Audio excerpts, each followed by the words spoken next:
लोग आज देखते हैं जनगणना 2027 में जो सबसे कंफ्यूजिंग वाला पार्ट है वो कॉलम 2, 3 और 9 जो सभी का दिमाग का दही करके रखा है। इसे हम अगले 3 मिनट में आपका महा कन्फ्यूज़न को हमेशा के लिए क्या कर देंगे, ख़त्म कर देंगे। ये कन्फ्यूज़न भवन वर्सेस मकान वर्सेस परिवार के बीच में है, जिसमें बहुत सारे हमारे शिक्षक साथी कंफ्यूज हो रहे हैं, जिसको हम स्टेप बाय स्टेप अगले 2-3 मिनट में ख़त्म करेंगे। कॉलम तीसरा जो सबको रुला रहा है ना, भवन नंबर, जनगणना मकान नंबर और कॉलम 9 है परिवार क्रमांक। क्या ये तीनों नंबर हमेशा एक ही रहेंगे? तो जवाब है नहीं। देखिए, जैसे ये आपको एक बिल्डिंग दिखाई दे रहा होगा भवन जो 3 फ्लोर में बना हुआ है ना।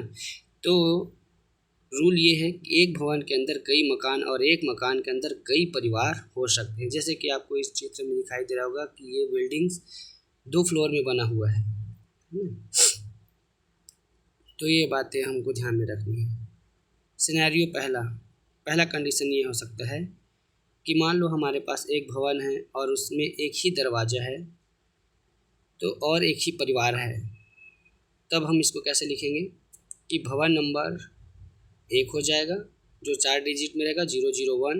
मकान नंबर कैसे डालेंगे, ये 3 डिजिट का होगा 001 हो जाएगा और परिवार क्रमांक 001 हो जाएगा जो 3 डिजिट का रहेगा। सबसे इजी, ठीक है। दूसरा केस क्या हो सकता है कि आपको यहाँ पे चित्र में दिखाई दे रहा होगा कि ये एक बिल्डिंग है जिसका बाउंड्री एक ही है, लेकिन इसके अंदर 2 अलग घर हैं। तो इसमें हम भवन नंबर कैसे डालेंगे, तो इसमें भवन नंबर 2 हो जाएगा। मकान नंबर इस पर कैसे डालेंगे, क्योंकि इसमें 2 अलग अलग मकान आपको दिखाई दे रहा होगा, दोनों का दरवाज़ा अलग दिखाई दे रहा होगा। तो पहले जनगणना मकान का नंबर 2 हो जाएगा और तीसरा का जनगणना मकान 3 हो जाएगा। आपको इसमें परिवार भी दिखाई दे रहे होंगे। तो पहले भवन नंबर में हम एक परिवार गिन के आ चुके हैं, तो यहाँ पे परिवार नंबर क्या हो जाएगा, परिवार नंबर 2 और परिवार नंबर 3। ट्रिक ये है कि भवन रिपीट होगा, मकान का सीरियल आगे बढ़ेगा। तीसरा स्टेप क्या हो सकता है, इसमें आप एक बहुत बड़ा बिल्डिंग देख पा रहे होंगे जिसमें अलग अलग फ्लोर है और इसमें बहुत सारे परिवार भी आपको दिखाई दे रहे होंगे ना। बिल्डिंग एक है, 4 हाउसेस है और मल्टीपल फैमिली है। तो इसमें जैसे देखिए हम लोग उधर अभी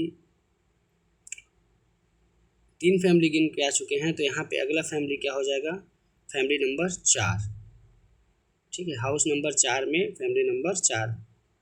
उसके बाद हाउस नंबर 5 में 2 फैमिली अगर रह रहे होंगे, जैसे कि आपको चित्र में दिखाई दे रहा होगा, तो इसमें फैमिली नंबर कैसे डालेंगे हम, 5006। वैसे ही हाउस नंबर 6 में आपको 3 फैमिली दिखाई दे रहा होगा तीसरे फ्लोर में, तो इसमें फैमिली नंबर कैसे हो जाएगा, 007, 008 और 009। वैसे ही हाउस नंबर 7 में आपको 2 फैमिली दिखाई दे रहा होगा सबसे टॉप फ्लोर में, तो इसका सीरियल आगे बढ़ते हुए फैमिली नंबर 010 और 011 हो जाएगा। ट्रिक ये है कि सीरियल आगे बढ़ता रहेगा, नो बैक गियर, भवन रिपीट होगा, परिवार हमेशा आगे बढ़ते रहेगा। द मास्टर मैट्रिक्स, इसको आप देख के बहुत आसानी से समझ पाएंगे कि हो क्या रहा है। सिचुएशन, न्यू बाउंड्री भवन बदल देंगे, मकान आगे बढ़ेगा, परिवार भी आगे बढ़ते रहेगा। दूसरा कंडीशन, उसी बाउंड्री में नया घर, तो भवन क्या हो जाएगा, रिपीट होगा, लेकिन मकान का सीरियल आगे बढ़ेगा, परिवार का सीरियल भी आगे बढ़ते रहेगा। तीसरा कंडीशन, उसी घर में नया परिवार, तो भवन रिपीट हो जाएगा, मकान भी रिपीट हो जाएगा, लेकिन परिवार की संख्या सीरियल आगे बढ़ते रहेगी। परिवार क्रमांक और मकान क्रमांक पूरे ब्लॉक में कभी भी पीछे नहीं जाते हैं। सेंसस कॉलम ट्रिगर्स, बिल्डिंग बदलती है सिर्फ नई प्रॉपर्टी या बाउंड्री पर। हाउस बदलता है, हाउस मतलब जनगणना मकान, हर नए दरवाजे या यूनिट पर। फैमिलीज बदलता है हर नए चूल्हे या परिवार पर।